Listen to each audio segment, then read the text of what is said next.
Small L that is length of compound pendulum. और Q से G तक की जो दूरी है यह कहलाती है k²/L। ठीक है, इसका मतलब हुआ कि अगर हम PG और RG को जोड़ दें तो हो जाएगा L + k²/L। क्लियर बात?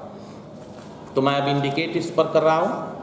तो यहाँ देखिए, यहाँ हमको मालूम है कि PG और देखिए ये PG क्या होगा, L, और उसी तरह से कर्व के दूसरे तरफ अगर देखेंगे तो जो नाम आएगा वो होगा SG, जो होगा वह भी होगा L। तो L की अब चूंकि दोनों तरफ थोड़ा बहुत तो अंतर आएगा ही आएगा, इसलिए L की एवरेज वैल्यू लेना होगा। तो हम PG + HG/2 करके L की एवरेज वैल्यू पढ़ेंगे।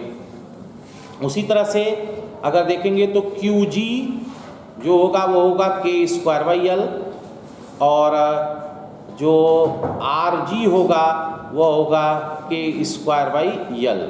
तो इस तरह से हम वैल्यू पढ़ना सीख गए यहाँ से कि कैसे हम L की वैल्यू पढ़ेंगे, कैसे k²/L की वैल्यू पढ़ेंगे। और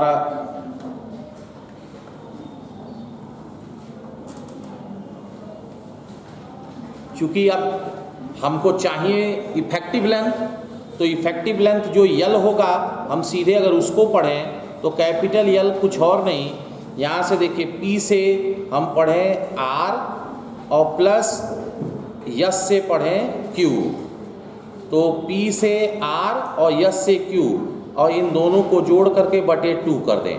अब आप देखिए, ये चूँकि आपको यहाँ मैं ग्राफ पर इसलिए लिखा ताकि आप अपने ग्राफ से किसी को तुरंत दिखा सकें कि इफेक्टिव लेंथ कैसे हम पढ़ रहे हैं।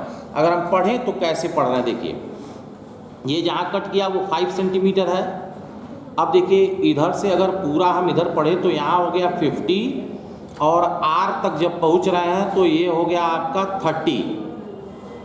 तो 50 + 30 दैट इज 80, और प्लस अब देखिए यस से पढ़ रहे हैं तो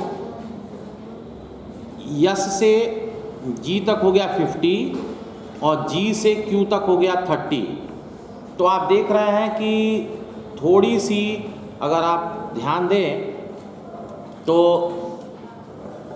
जब हम PR पढ़ रहे हैं तो पॉइंट P जो है वो x एक्सिस पर अगर आप देखेंगे तो 2 स्मॉल डिवीज़न पहले कट हुआ है, और अगर हम 1 बिग ब्लॉक की वैल्यू 5 सेंटीमीटर माने थे तो 5/10 दैट इज 0.5 एक स्मॉल ब्लॉक की वैल्यू हुई, और 2 ब्लॉक पहले हैं तो 0.5 गुणे 2 तो पॉइंट कितना हो गया, 0.5 गुणे 2 1।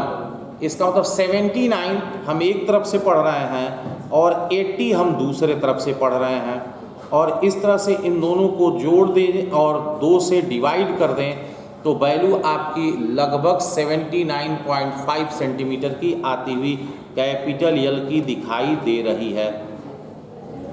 79.5 सेंटीमीटर। तो ग्राफ प्लॉट करने का ये तरीका होता है, और इस तरह से आपने कंपाउंड पेंडुलम में ग्राफ प्लॉट किया होगा। अगर नहीं प्लॉट हो पाया होगा तो एक बार ज़रूर इस वीडियो को रिव्यू कीजिएगा।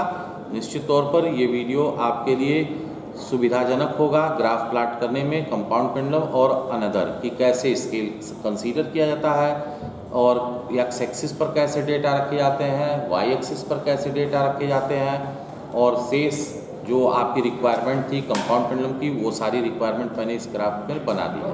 ठीक है, धन्यवाद।